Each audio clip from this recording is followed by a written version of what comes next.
Hey everybody, welcome back to Papa Bear Gaming, the only channel where bear business, like salmon eating, is mixed in with retro gaming flawlessly.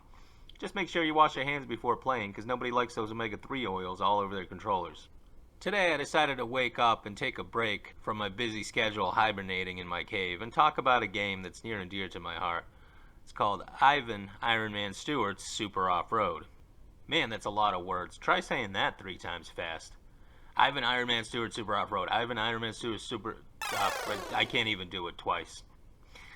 So who is this Iron Man? No, not Tony Stark, but Ivan Stewart. Sorry, Tony. You already have enough videos about you on YouTube. So who is this Ivan Stewart? Why is his name plastered all over this game, and why should we care?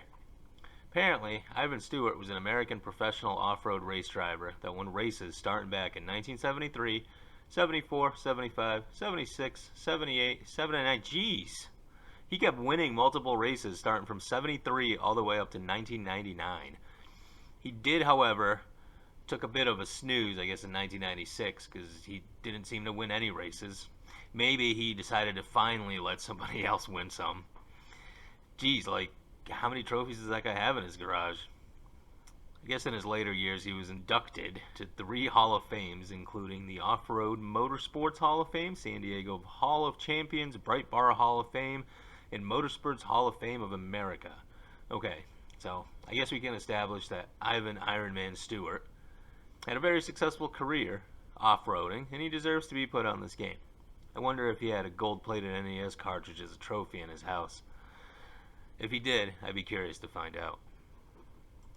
Ivan Iron Man Stewart Super Off-Road, or Super Off-Road as most of us came to know because of licensing issues, is a game about driving off-road trucks on a track, winning races, and upgrading your car. Pretty standard for a racing game. The game was released by Leland Corporation. TradeWest published the version for the home consoles, and later ports of the game had the Ivan Iron Man Stewart Super Off-Road name taken off due to licensing issues.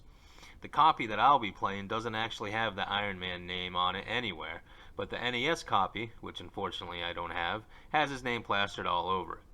The gameplay is really simple. You drive your truck on an off-road style enclosed track and try to beat the other opponents. In the arcade, you can play this with 2 other friends, and on the NES, you can play that with 3 friends using the 4-score or the NES satellite, as long as your mom allows all these friends to come over just to play a video game. Don't worry, I just found out about this NES satellite thing too. I don't really have any info on it, but I guess it's somewhat of a multi-tap. But I'm not going to explain this in this video. In single player mode, you get to play as the red truck, and when you start the race, you get some starting cash, which you can apply towards upgrades. You can purchase nitro, upgrade your engine, tires, top speed, and shocks.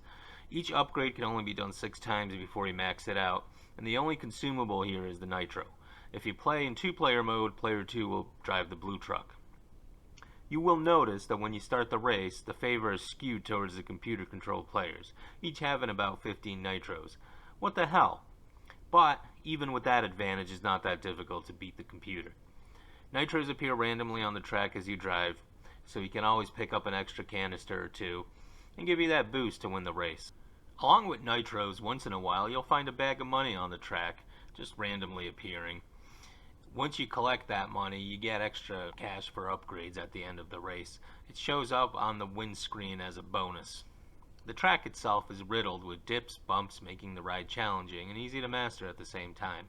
In certain stages, you will see bales of hay starting to materialize, and if you hit those, your car will slow down, giving an extra challenge to each race.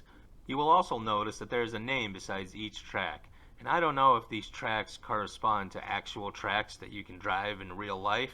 I wasn't able to find that info, so maybe if you know, put it down in the comments below.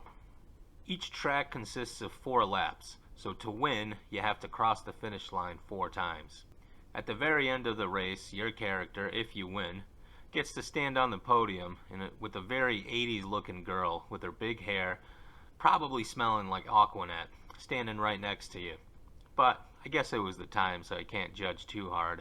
I'd honestly prefer the smell of fresh river salmon, but this is one of these games on the NES that simply never ends. There are 16 tracks with 64 races, and they just loop around. You can even max out your upgrades on the car, and the only thing you'll really be buying is nitros, and you're not going to use all your nitros in every single race. It would have been nice if there was some kind of an ending screen or credit, since these games just loop through all the levels, never provide you that sense of fulfillment that beating a game does. I myself, as a young bear cub, I would play until boredom, and since there was no end scene, I rarely wanted to pick up the game again knowing it just loops. Probably takes you maybe about 45 minutes, an hour tops to really beat the game until you start realizing that the tracks repeat. And then some of the tracks get mirrored. Starting a track and driving, clockwise, now you start driving counterclockwise. You do, however, get a game over screen if you lose. It's a guy pounding his fist on the hood of the truck. It's like, dude, man, that stuff's expensive. Maybe be a better driver instead of ruining your own truck. This game goes into my Bear Cave Hall of Fame and holds a lot of nostalgia for me. Before I end the video, I wanted to point out that there are some other games that mimic this very style of play, and I found just as enjoyable, that you can purchase on the modern consoles. I actually have a PS4 and a Wii U version of this game, but if I had to pick, I would pick the PS4 version, mainly because you can race against more players, and as a kid, that's what I really wanted, to expand the race with more competitors. I'm not sponsored, but I do like to share games that I've enjoyed with the community.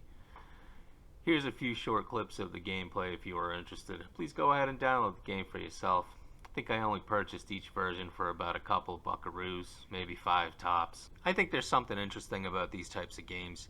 It's not something I would have watched on TV. It's not a sport I would have picked up. It's not, a magazine I would have picked out at the local store. But because it was in a video game format, I spent hours on it.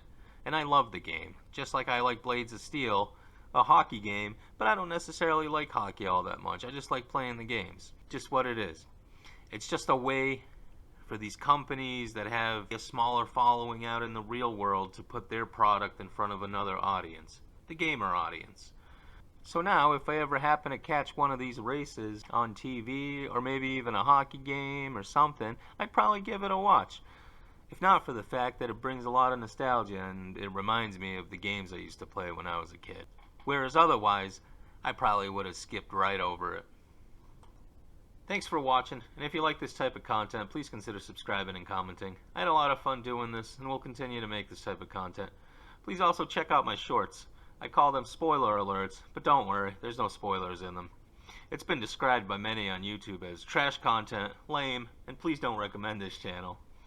It might not be everybody's cup of tea, but I like making these types of jokes. Just silly, fun, and don't fear, there's absolutely no spoilers in them.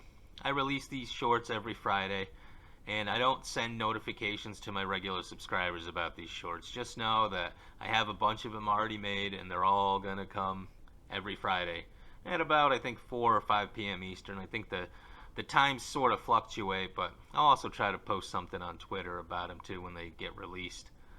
If you don't mind listening to some bad dad jokes, please give those shorts a watch. Not all of them, I think, are hits, but, if you get some enjoyment out of them, I guess I'll be happy. Alright, I hope everybody had a great time. See you guys next time. Stay safe, everybody.